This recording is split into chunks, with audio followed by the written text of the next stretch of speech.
From KUNC and the NPR network, this is In The NoCo. I'm Erin O'Toole. Every summer in Colorado's high country, yellow-bellied marmots race to gain enough weight to make it through months of winter hibernation. But this year's meager snowpack and early spring have put that survival strategy under new pressure. Scientists with the Rocky Mountain Biological Laboratory near Crested Butte have studied marmots in the wild for more than 6 decades. And they say that understanding what's happening with these mammals reveals a lot about the overall health of high alpine ecosystems.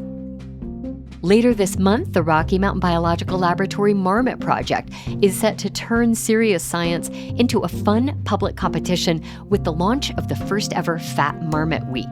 Who will get your vote for the chunkiest marmot? Dan Blumstein is a biologist and professor at UCLA who has spent many years studying different species of marmots.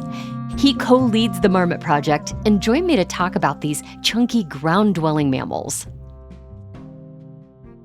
Dan, I don't know much about marmots other than that they are mammals and that they can be really vocal. If we were looking at a marmot right now, could you describe what it would look like for our listeners?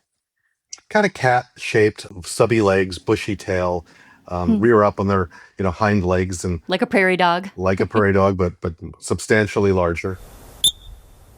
And they make a lot of calling noises. What's that about? Well, the different species say different things, and I've used them as a model species to understand the evolution of language-like communication. The yellow-bellieds mostly chirp, and when they get really upset, they trill when a badger or a coyote is chasing them into a burrow. So if you hear a trilling marmot, it's a very unhappy marmot. Now, what can we learn from studying marmots? Well, we learned that physiologically, when you're hibernating, you probably don't age, which is an interesting insight. I gave a talk when we launched our Marmoteers beer at the Irwin Brewery in Crested Butte. And, I sort of said, what do we learn from marmots? Well, we learned they don't age. And I said, but the problem with this is who wants to miss the ski season? And everyone's like, oh, not me, not me. That's fascinating. So at this time of year, marmots really have one job that they're going about, and that is to fatten up ahead of winter hibernation.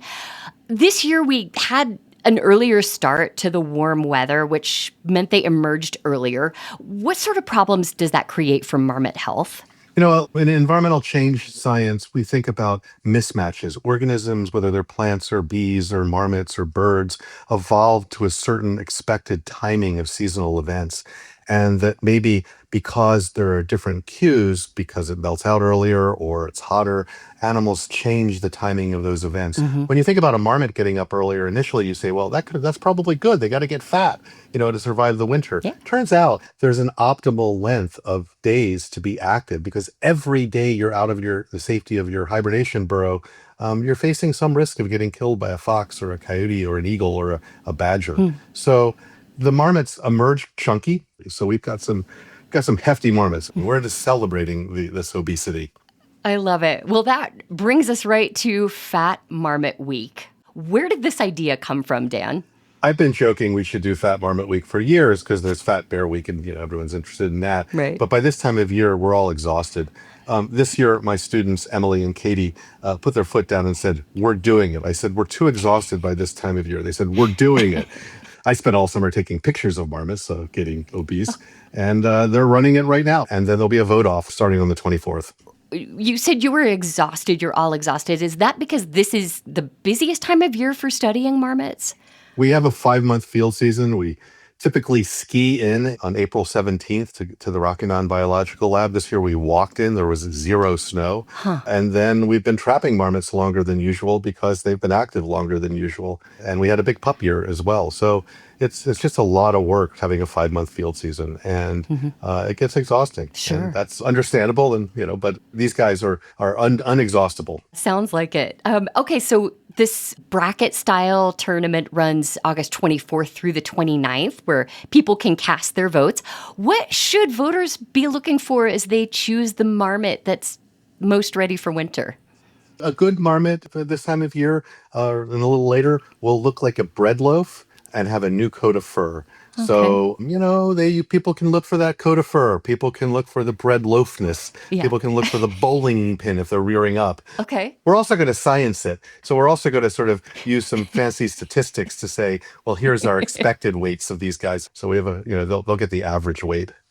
What do you most hope people will get out of this tournament?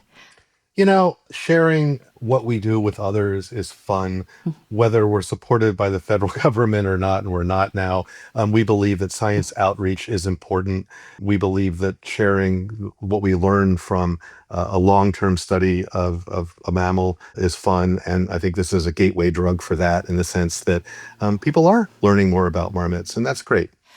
I want to mention also your team created a kind of an OnlyFans page too, which is called Only Marms. It's a little take on the online platform where content creators share photos and videos that are sometimes adult in nature. But what kind of content is on the Only Marms page?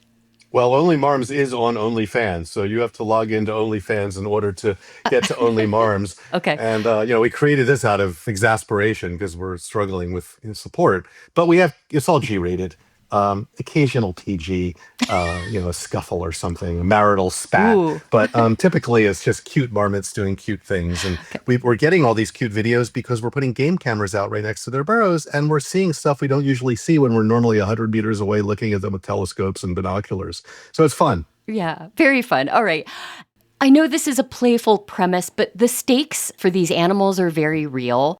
How hopeful are you that these fun marmot campaigns might translate into more support for long-term research funding or just even a better understanding of the need? I have some hope because people are really recognizing that long-term research and long-term ecological research, whether it's marmots or plants or butterflies or whatever, may be important. This is how we have the long view. This is how we understand how organisms respond to environmental change, which we're having a lot of. And this may be a new model for funding endangered species research, conservation stuff. This doesn't replace government funding. Government funding is essential. Government funding's always been very, very difficult to get for long-term studies, but these long-term studies are vital. What kind of engagement are you getting? What's the response been to, the Only Marms and Fat Marmot Week? Kind of unexpectedly viral. We thought we would make $100 or maybe $1,000 off Only Marms. We're over 5,000 now. Wow. Other people have been donating to the Rocky Mountain Biological Laboratory and donating to our lab at UCLA directly, which is wonderful. And then it's like all over the press, all over the world. So now people know what marmots are, which is a good thing if they didn't before. Dan Blumstein is a biologist and UCLA professor who co-leads the Rocky Mountain Biological Laboratory Marmot Project. He talked with me about his research and the upcoming Fat Marmot Week. This is an important time of year for marmots as they try to fatten up for winter hibernation. Dan told me that new marmots are being introduced every Friday and Monday, and voting in Fat Marmot Week will happen from August 24th to the 29th. We'll have all the details and some great chunky marmot photos at KUNC.org. That's it today for In The NoCo. I'm Erin O'Toole. Thanks so much for listening.